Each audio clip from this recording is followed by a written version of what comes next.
Dando sequência, então, irmãos, na nossa série de exposições em 1 aos Coríntios, hoje a gente vai estar tratando ali da porção lá no capítulo 10, 1 aos Coríntios, capítulo 10, se você quiser ir abrir na sua Bíblia. Vamos ler a partir do versículo 14 até o 22. O tema da nossa mensagem é Fujam da idolatria. Como nós vimos na semana passada, toda essa parte inicial de 1 aos Coríntios 10 trata dos perigos envolvidos nas atividades pagãs. Algumas dessas atividades, elas são erradas em si mesmas, porque elas envolvem idolatria, e os cristãos não devem participar delas. Participar de atividade que envolve idolatria é caminhar à beira de um precipício sobre o qual muitos outros crentes caíram, como os próprios israelitas no deserto. Foi falado sobre isso também na semana passada. Então, quando se trata de idolatria, de situações arriscadas, minimamente falando, o conselho sempre vai ser: nunca se ache forte demais. Nunca se ache pronto, nunca se ache preparado. Não podemos subestimar o perigo de uma situação e nem superestimar a nossa força, a nossa capacidade de se manter firmes e lidar com as mais variadas situações. Nós precisamos andar perto de Deus todos os dias.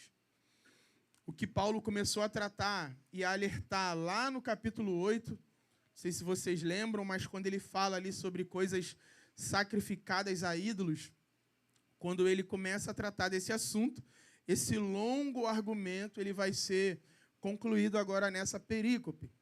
Então vamos ler o que diz a palavra e daqui a pouco a gente vai se aprofundar um pouco mais nela.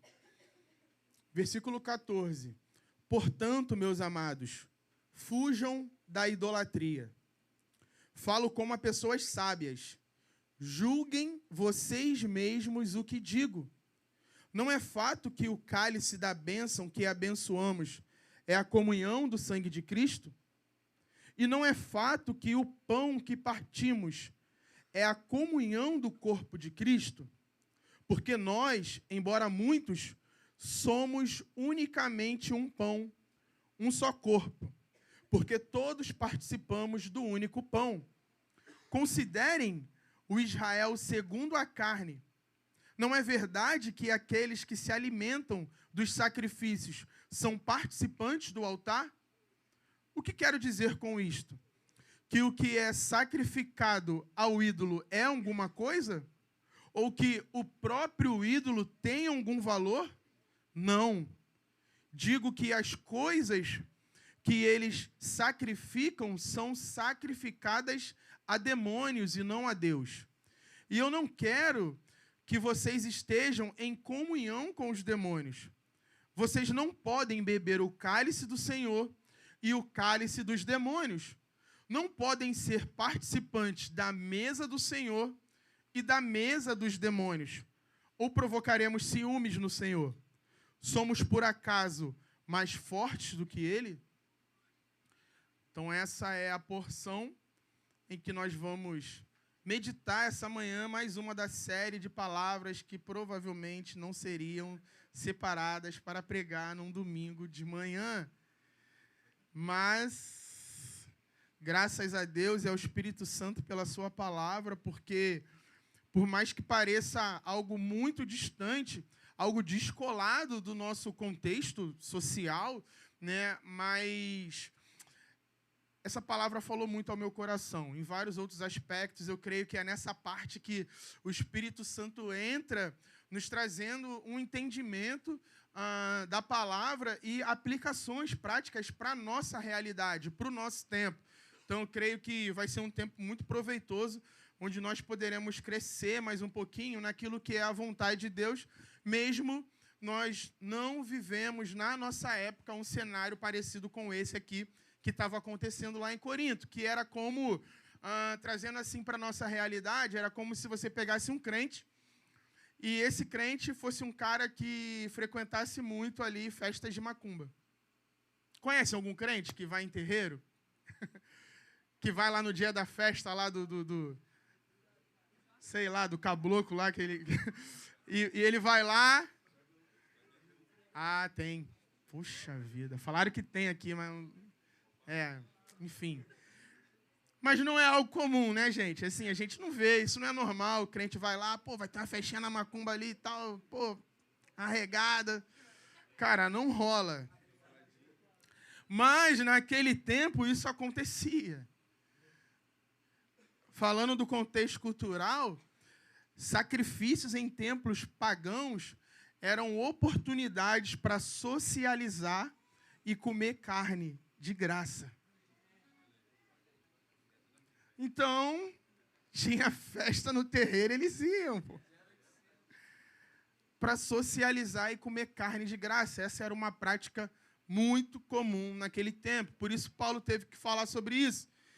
E aí você pode até me perguntar também, tá, Léo, mas qual é o problema disso, né? Muitos talvez vão achar problema, mas não vão nem saber qual é a raiz desse problema. Com muitas coisas que nós vamos falar aqui essa manhã. Mas certamente foi uma pergunta feita para o apóstolo, e por isso que ele vai tratar sobre isso. Eu vou responder um pouco mais profundamente mais à frente. Mas vale adiantar que algo não precisa ser necessariamente pecado para você ser contra. Porque ele não pode ser pecado, mas pode facilmente se tornar pecado. Trazendo para os nossos dias, eu queria falar de algo bem presente no nosso contexto, onde em cada 10 comerciais na TV, 9 são de casa de aposta.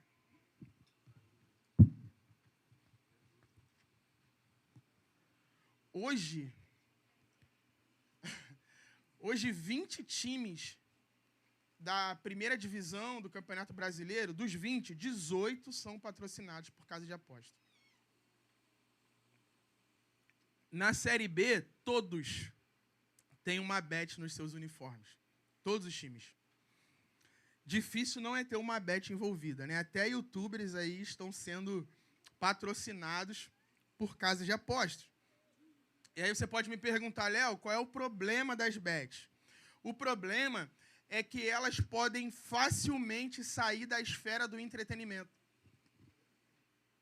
As bets não são como uma viagem a Las Vegas, que você vai lá, né, brinca lá no cassino, perde um dinheiro e depois volta para sua casa e acabou, foi um passeio. Com as bets não é assim. Apostas, para muita gente, se torna um meio de tentar ganhar a vida. E meio de enriquecer com facilidade é ganância. Vontade de enriquecer sem trabalho correspondente. Ganhar recursos sem trabalhar para isso não agrada a Deus. Não tem como você desejar resolver a sua vida com aposta sem que haja algo de errado no seu coração. Não tem como. Em suas intenções. E o pior, vicia. E o vício é o oposto da virtude. Existem hábitos que agem em conformidade com o bem. Essas são virtudes. Agora, hábitos ou tendências para algo indecoroso ou nocivo é o que nós chamamos de vícios. E na Bíblia não tem nenhum versículo dizendo não fumarás, por exemplo. Não temos nenhuma oposição bíblica ao cigarro. Talvez você não saiba, mas o fato do crente não fumar não é porque o Ministério da Saúde adverte que pode causar câncer. Se fosse por fazer mal, o crente não beberia Coca-Cola. Não consumiria tanto açúcar. Não gastaria tanto tempo na internet. Faz mal, vocês sabiam? Café é uma maravilha. Mas se você é viciado em café, você tem um problema que precisa ser resolvido. Instagram é muito legal. Mas se você é viciado em Instagram, você tem um problema que precisa ser resolvido. Desejos idólatras, preste atenção nisso, eles tipicamente partem de uma semente de desejo que é natural e apropriada quando mantida sob controle. Sabe aquela coisa que você pode manter sob controle? Isso aqui eu controlo. Mas desejos idólatras partem desse lugar que você acha que controla. Esses desejos podem ser, pasmem, por finanças adequadas, saúde, filhos obedientes, inclusão, prazer, descanso e por aí vai. Sempre que nossos desejos forem direcionados para longe de Deus, nossos corações ficarão menos satisfeitos. Isso não vai nos saciar. Isso não vai matar a nossa sede. Pergunta para quem fuma se cigarro é ruim. Não. A pessoa vai falar que é prazeroso. Só que o problema é, dificilmente você vai acabar a primeira carteira de cigarro sem estar viciado. Esse é o problema. Não existe um consumo seguro. Só os mais antigos vão lembrar, os mais antigos da internet, né? Não é? Os mais antigos da internet. Tapa na Pantera, alguém lembra dessa senhora? Quase ninguém lembra, né? Dudu lembra, mas alguém lembra, gente? Só escolha o meme ruim, né, gente? É uma coroa que viralizou, talvez no início dos anos 2000, por ali, dizendo que fumava maconha todos os dias da vida, há, sei lá, mais de 30 anos, e não era viciada, pô. A Nath até compartilhou nem deve saber, mas compartilhou falando do esquecimento. Da coroa que esquecia de tudo. Que tu compartilhou esses dias. É ela, pô. Ela esquece de tudo porque ela fuma maconha, pô. Isso que ela não lembra de nada, pô. Aí ela fala assim, eu fumo maconha 30 anos, todos os dias da minha vida, e não sou viciada, pô.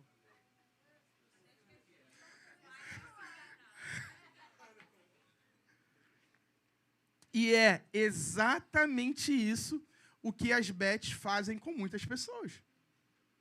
Eles acham que não viciaram, mas toda a rodada do Brasileirão, ele está lá querendo dinheirinho fácil.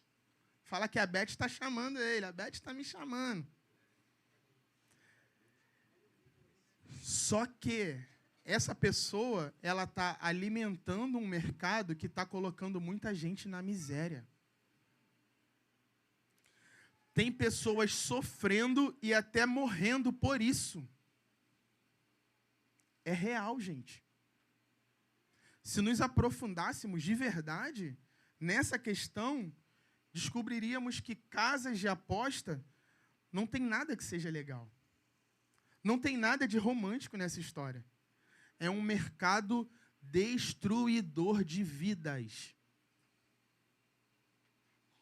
Não sei como é que não lançaram uma série ainda, mas daqui a pouco vai aparecer alguma coisa, podem esperar. Esse mercado é um mercado destruidor de vidas e está romantizado. As pessoas acham legal, porque estão com as suas mentes cauterizadas. De tanto comercial e propaganda, com ator, atriz, jogador, cantor, youtuber, e normalizou, mas não deveria. Faz mal. Pessoas estão na miséria, Vidas estão destruídas. Famílias estão sendo destruídas por causa de aposta. Será que a gente tinha que achar isso normal, gente? Será que a gente tinha que achar isso legal? Ah, mas não tem nada a ver. Não foi isso, Nath, que você pregou? Ah, não tem nada a ver. É assim que a gente age e lida com muitas situações da vida. Ah, mas não tem nada a ver. Ah, mas eu não sou viciado. É aquele, né? Só estou pensando em mim, né? Tipo assim, jogadores perdendo a carreira, gente. Pessoas destruindo a vida, carreiras promissoras. Um jogador da seleção brasileira aí sendo investigado na Inglaterra, correndo o risco de ser banido do futebol.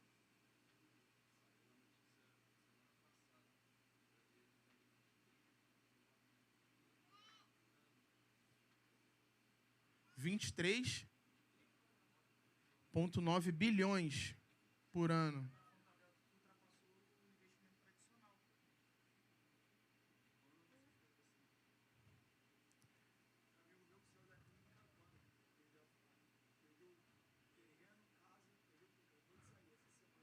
Saiu da clínica. Clínica. Isso não é noticiado não, tá, gente? Vocês não vão ver isso no RJTV. Porque eles estão sendo sustentados por isso. Como eu falei, a maior parte das propagandas hoje é desse mercado. Então, se você vai contra ele, é tiro no pé, né, para quem quer ganhar dinheiro com isso. Dinheiro fala mais alto.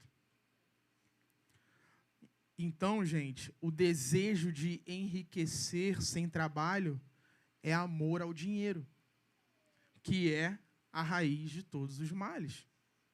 E por que o dinheiro é um ídolo tão forte a ser combatido? Porque nós temos a tendência de viver para o respeito e a aprovação dos outros.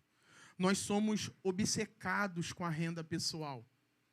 Por isso que ser coach dá tanto certo no mundo. É por isso que a marca da besta envolve o direito de comprar e vender, porque a maior parte das pessoas no mundo são adoradoras do Deus dinheiro, Mamon. A realidade última é que, no fim das contas, os vícios são sobre Deus. Todo vício é sobre Deus. As substâncias que causam dependência, elas tornam-se refúgio e fortaleza, socorro bem presente nas tribulações. Toda substância que te mantém dependente, ela se torna isso na vida do viciado. É onde ele se sente forte. É onde ele se refugia. É o socorro bem presente na hora das dificuldades. A pessoa recorre ao vício, ao ídolo. A vida é dura e cheia de problemas. Quase todo momento é um lembrete de que algo está deformado nesse mundo. E, em resposta, nós fazemos o quê? Procuramos alívio. E os únicos lugares possíveis para refúgio estão no próprio Deus ou em algo na sua criação. Viciados se voltam para a criação e não para o Criador. Percebem a diferença? Então é por isso que, agora entrando na palavra, no versículo 14, o apóstolo vai dizer: portanto, meus amados, fujam da idolatria. E essa é a conclusão lógica do argumento anterior, daquilo que estava sendo falado na semana passada. Quem lembra? Paulo está dizendo que não vem sobre os cristãos tentações que não possamos suportar. Por quê? Por causa da fidelidade de Deus. Quando vem tentação, vem livramento. Deus é fiel. Aleluia! Mas não é por causa da fidelidade de Deus que nós vamos mergulhar de cabeça na idolatria. Ah, Deus é fiel, então eu vou andar na corda bamba. Não, o apóstolo está dizendo, portanto, meus amados, fujam da idolatria. Prestem bem atenção na exortação do apóstolo. Na arte ali que o PH fez, ó, o cara tá o quê? É o PH? Acho que é. Ele falou, Milena, tira uma foto aí. Fujam. Não é para lutar, é para fugir. Fujam da idolatria. A pessoa que se acha forte o suficiente para andar perto de qualquer coisa que possa te roubar de Deus, é como aquele lutador de boxe que está perdendo a luta, todo mundo está vendo que deu ruim para ele, mas no final ele acha que o juiz vai levantar a mão dele e vai declarar ele como vencedor. Não vai. Perdeu a luta. E tem muita gente que vive assim, que se acha forte para andar perto da zona de perigo. Vai perder. Qualquer atividade que possa levar o cristão para um caminho idólatra tem que ser evitada. João Calvino disse, há muitos anos atrás, há centenas de anos atrás, ele falou assim, há hoje um grande número de pessoas gastando seu tempo na busca de justificativa para suas práticas externas. O homem pode protestar como lhe agrade, dizendo que seu coração não está posto no ídolo. No entanto, ele não pode ocultar a própria ação, transferindo para um ídolo a honra que é de Deus por direito. Nada mudou. Os homens vivem em busca de defender as suas práticas exteriores, dizendo, não é idolatria. Mas Deus está dizendo, você está me trocando. A pergunta 17 do Catecismo Nova Cidade é, o que é idolatria? E a resposta, idolatria é confiar nas coisas criadas e não no Criador, para nossa esperança e felicidade, relevância e segurança. Olha isso, gente. Esperança, felicidade, relevância e segurança. Tudo que você coloca nessas áreas para te dar essas coisas que não se chama Deus, é um ídolo. E a pergunta é, o que te dá esperança? O que te traz felicidade? O que te faz relevante? O que te dá segurança? Se não for Deus, você é um idólatra.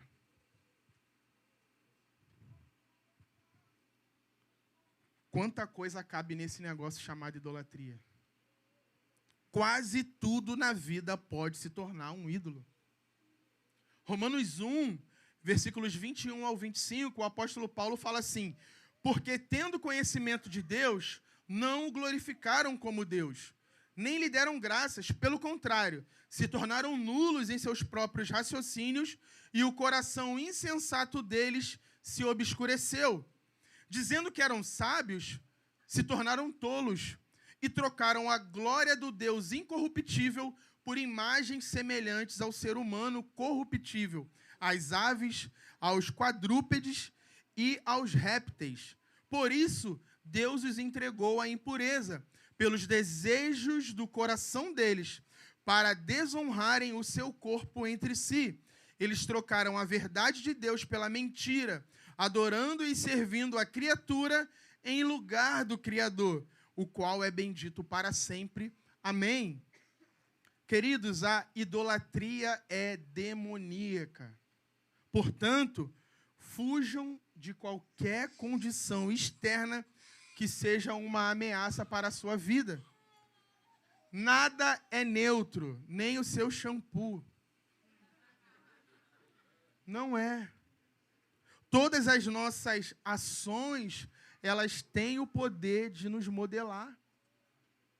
O ambiente que você vive influencia o seu comportamento. Não tem jeito. Não tem neutralidade nessa história.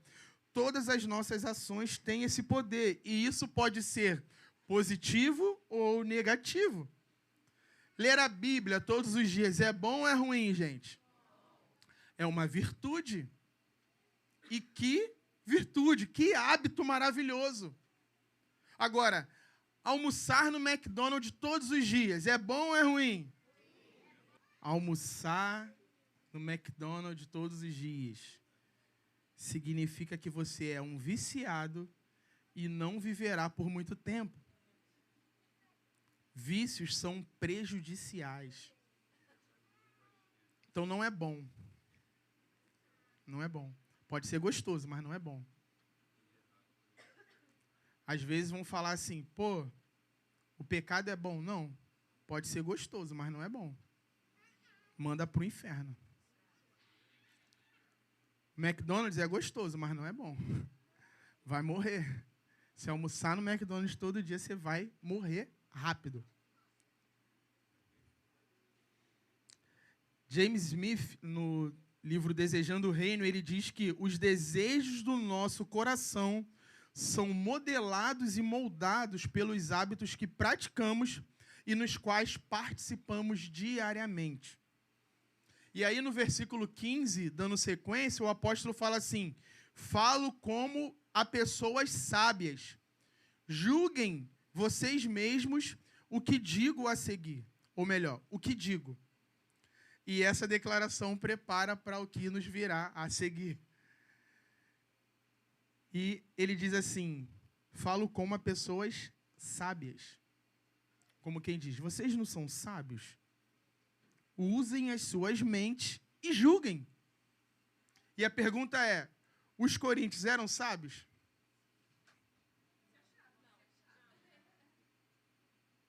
Por isso que Paulo diz, falo como a pessoas sábias.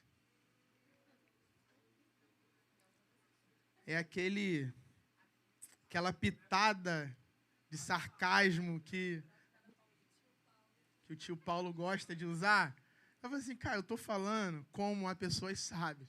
Mas ele sabia que eles não eram sábios. Ele fala isso no início da carta. E aí, Paulo então está dizendo, veja se isso faz sentido para vocês. E vem uma sequência de perguntas retóricas. Versículo 16. Não é fato que o cálice da bênção que abençoamos é a comunhão do sangue de Cristo? E não é fato que o pão que partimos é a comunhão do corpo de Cristo? E a maioria das referências do Novo Testamento ao pão e ao cálice na ceia do Senhor ocorrem nessa ordem. O pão e o cálice. E aqui Paulo ele inverte a ordem. Provavelmente porque ele estava querendo dar uma ênfase pro pão. Ele estava querendo falar, ele queria dar mais atenção ao pão nos versículos que seguem. O cálice, ele pode se concentrar na dimensão vertical entre o crente e o Senhor, enquanto o pão, ele pode se concentrar na dimensão horizontal. As festas pagãs, elas também enfatizavam ambas as dimensões da comunhão, com o Deus, com D minúsculo, e com os companheiros adoradores desse Deus. Se na Santa Ceia o crente está em contato com Jesus, na mesa do ídolo ele está em contato com demônios. E abre aspas para uma informação interessante. O apóstolo ele fala assim, o pão que partimos, se você vê aí na sua Bíblia, ele está dizendo, o pão que partimos. Estudiosos afirmam que essa é uma evidência que na igreja primitiva o costume era que cada pessoa quebrava para si um pedaço de um só pão, para que sua união no corpo de Cristo pudesse ser claramente notada por todos os crentes. Então, cada pessoa partia um pedaço para si. E a Igreja Católica deu uma desconstruída nisso, abafando o sacerdócio universal de todos os santos, colocando o padre para poder dar a hóstia na boca da pessoa. Tipo assim, não encosta no pão, não. Deixa aqui. Eu sou o sacerdote, então toma aqui. Mas não era assim. Cada pessoa ia lá e ela tem parte naquilo. E ela partia um pedaço para si. Achei isso bem legal, fica aí então em caráter informativo. Quem sabe a gente encontra alguma dinâmica que a gente consiga também, né, aplicar nas nossas reuniões. Acho que é algo pedagógico também. Precisamos, né, sempre estar lembrando que nós somos parte desse único pão. E é o que ele vai dizer no versículo 17. Porque nós, embora muitos, somos unicamente um pão, um só corpo, porque todos participamos do único pão. E na última ceia, o Cristo aponta para quê, dizendo que é o seu corpo? Para o pão. E a igreja é o quê? O corpo de Cristo. Somos um pão, um só corpo. Então, quando participamos da ceia, nós partimos o pão e nos solidarizamos, nos identificamos uns com os outros em memória do corpo de Cristo, que se entregou por nós, e nós automaticamente precisamos também nos entregar um pelo outro. Então, conseguem perceber como está tudo entrelaçado?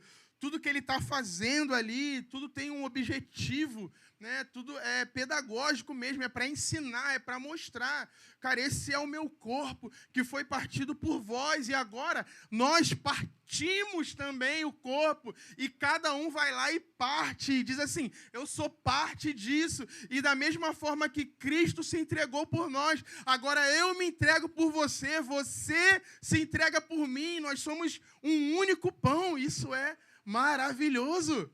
Quando a gente ceia com esse entendimento, é diferente.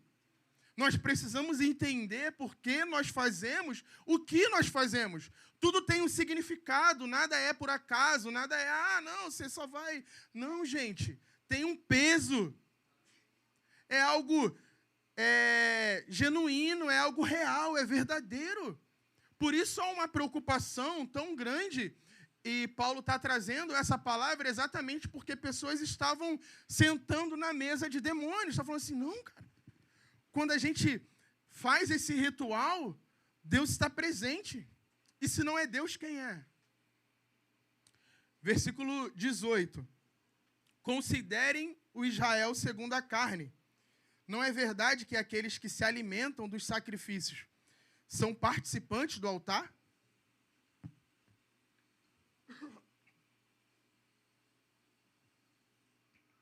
Então é exatamente isso que eu acabei de falar.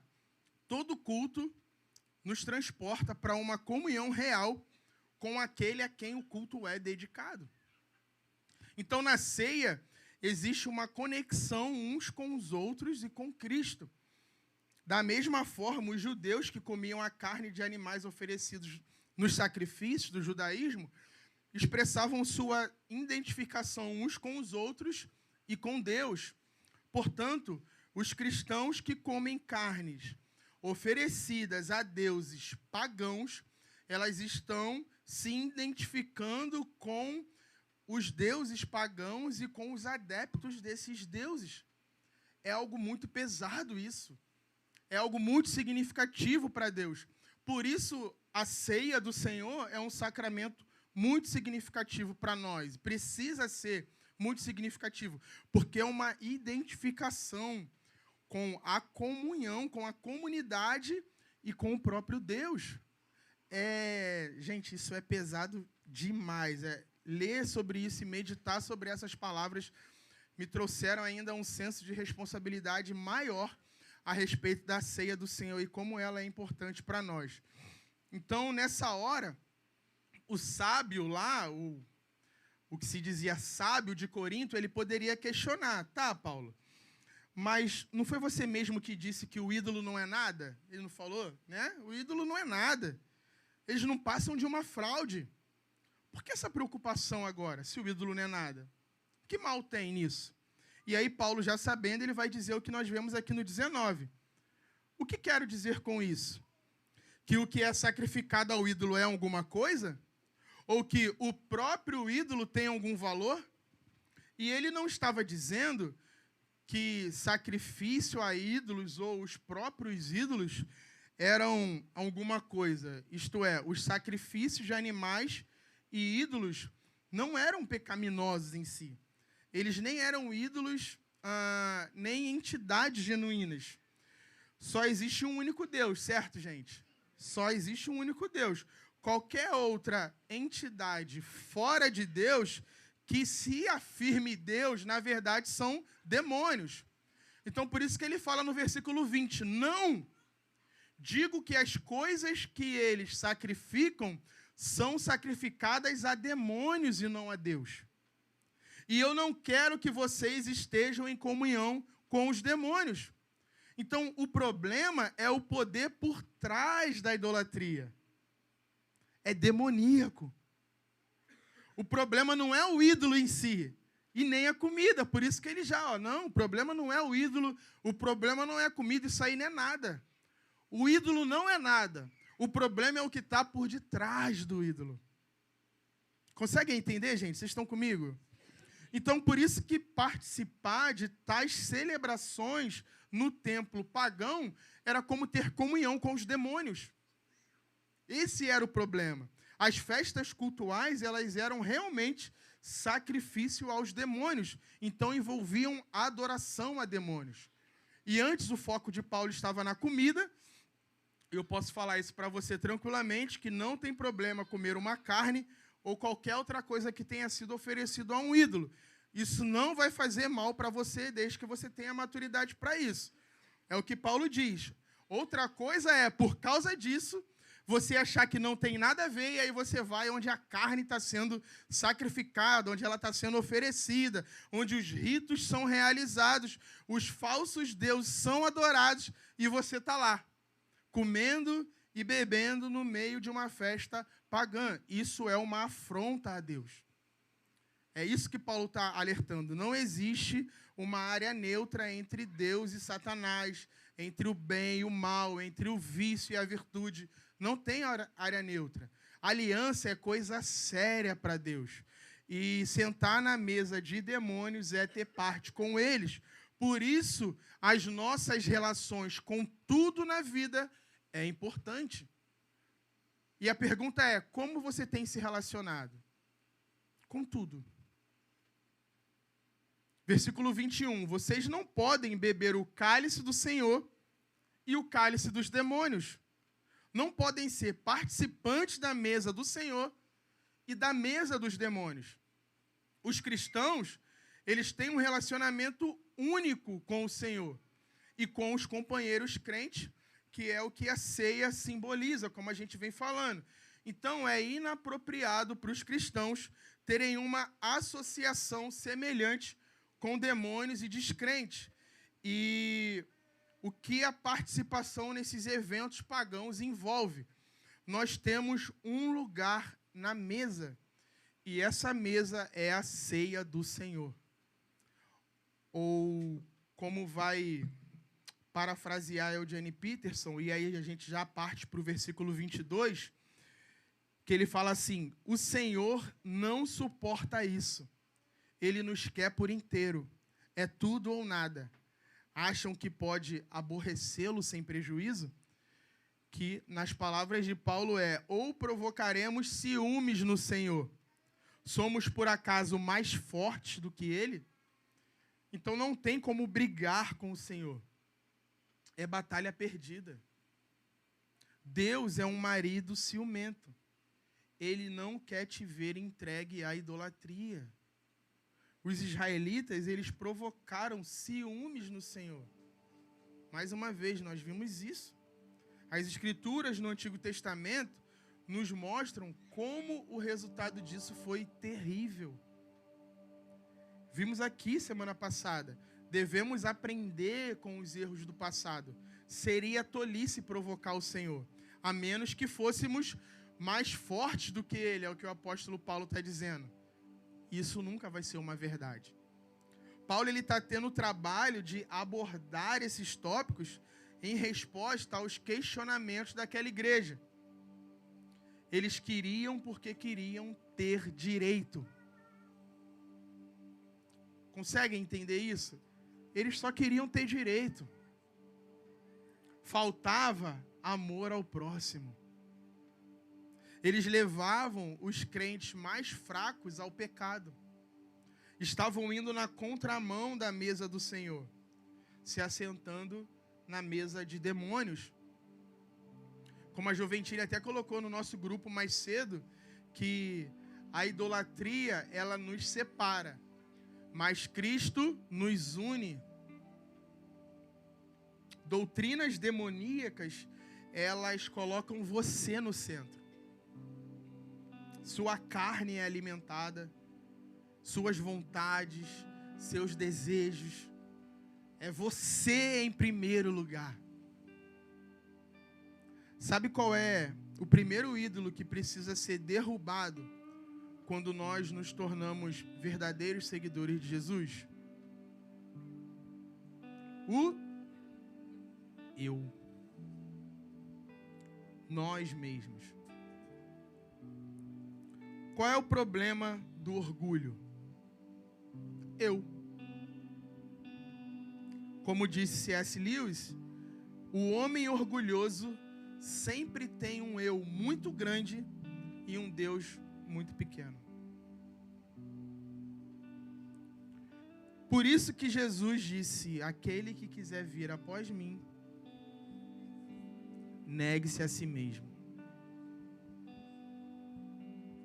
Jonathan Edwards tem uma palavra para o nosso tempo que dificilmente seria mais penetrante se ele estivesse vivo hoje. Tem a ver com o fundamento da gratidão. Gente, presta muita atenção nisso. Olha o que diz Jonathan Edwards.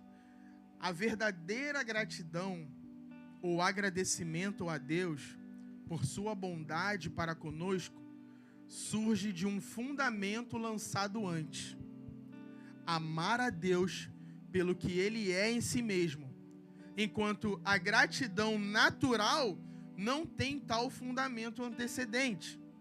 As comoções graciosas de afeição grata para com Deus, pela bondade recebida, sempre procedem de um estoque de amor já presente no coração, estabelecido em primeiro lugar sobre outro fundamento, a saber, a própria excelência de Deus.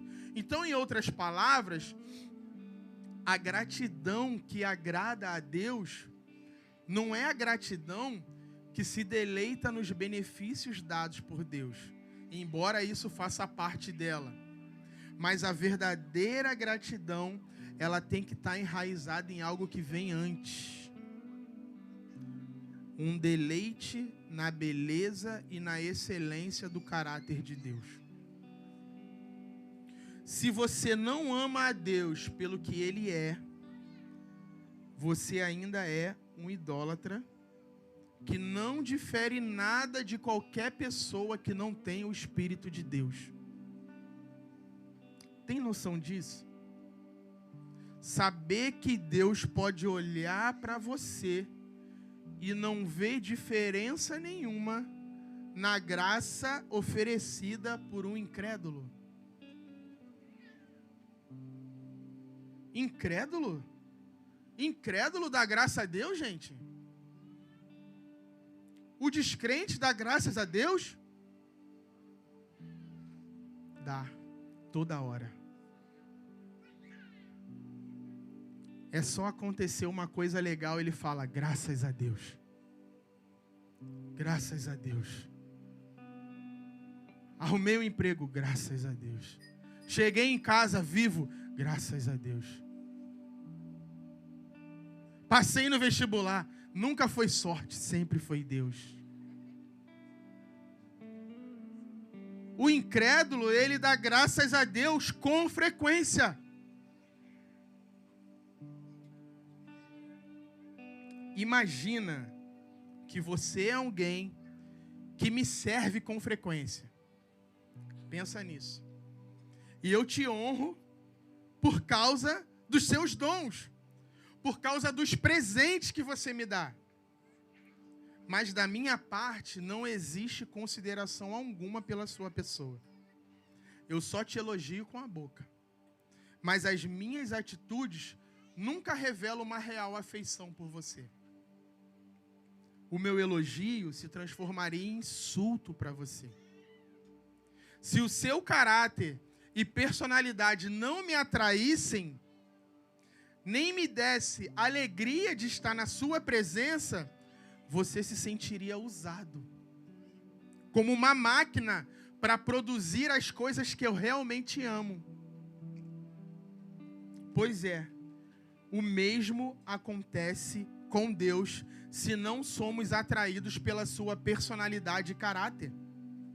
Todas as nossas declarações de gratidão são como a gratidão de uma esposa pelo marido, pelo dinheiro que ela recebe dele para usar em seu relacionamento com outro homem.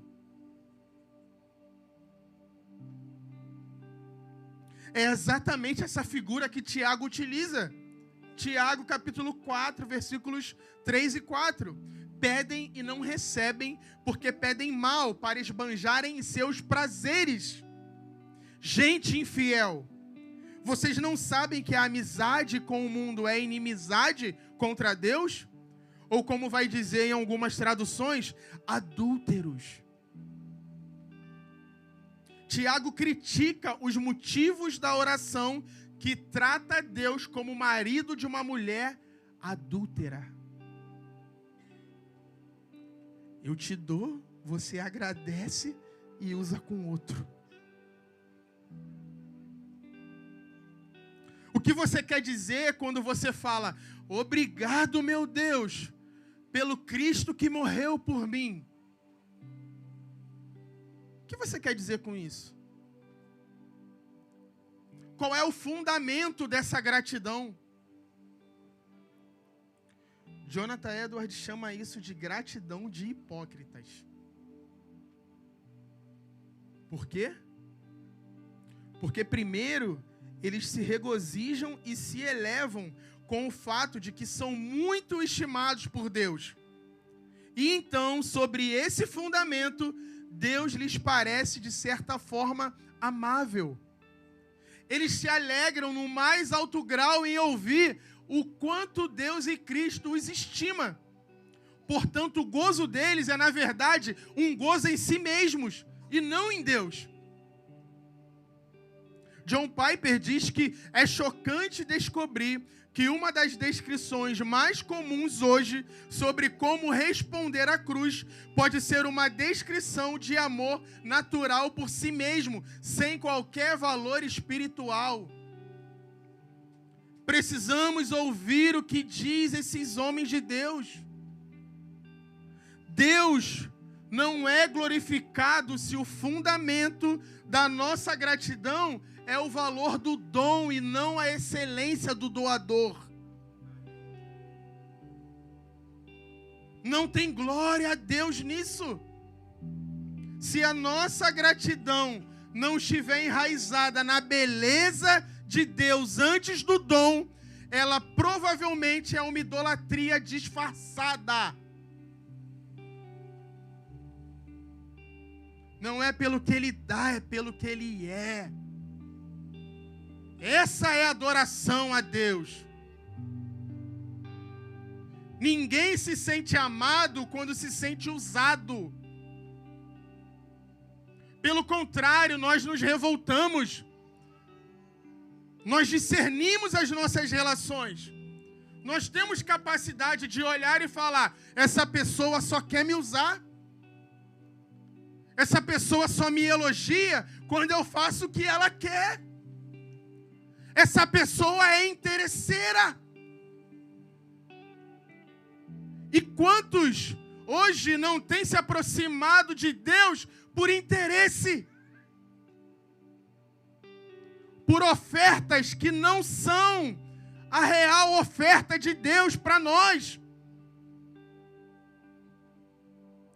Porque as pessoas querem vender um Deus de mentira, um garçom, alguém como se estivesse nos céus, com um bloco de notas na mão, disponível para anotar os nossos pedidos. Esse não é o Deus da Bíblia. Esse não é o Deus do Evangelho. O Deus do Evangelho é o Deus que olha para nós com amor, sim, mas fala, arrependa-se dos seus pecados. Negue-se a si mesmo. Aquele que quiser vir após mim, carregue a sua cruz, tome a sua cruz e vem, siga-me. Mas do meu jeito, não do seu. Em santidade, em piedade. Esse é o Deus da Bíblia. Esse é o Deus do Evangelho. Que Deus nos conceda um coração que se deleita nele por aquilo que Ele é. Por aquilo que Ele é. Para que toda a nossa gratidão pelos seus dons seja eco da alegria na excelência do Criador.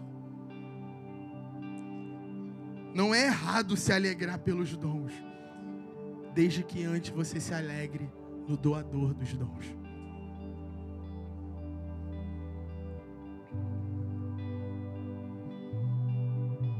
Com a comunhão da Igreja de Cristo, fixamos nossos olhos em Jesus e prosseguimos em conhecê-lo, até que possamos dizer com o salmista: que poderia eu querer na terra além de ti?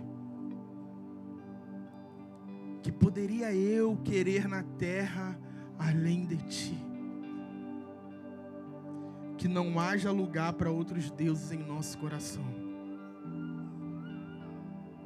Aos que desejam adorar a Deus em espírito e em verdade, fica o conselho do apóstolo: fujam da idolatria.